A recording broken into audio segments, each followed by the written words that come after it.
না যাইছি বাচ্চা ভাইয়া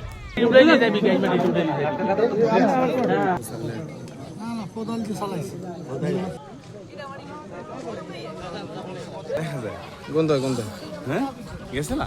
এটার সংবাদ পাওয়ার পর পুলিশ তাৎক্ষণিকভাবে ঘটনাস্থলে আসে এবং আইনগত যে সকল ব্যবস্থা নেওয়া দরকার সবই নেওয়া হচ্ছে।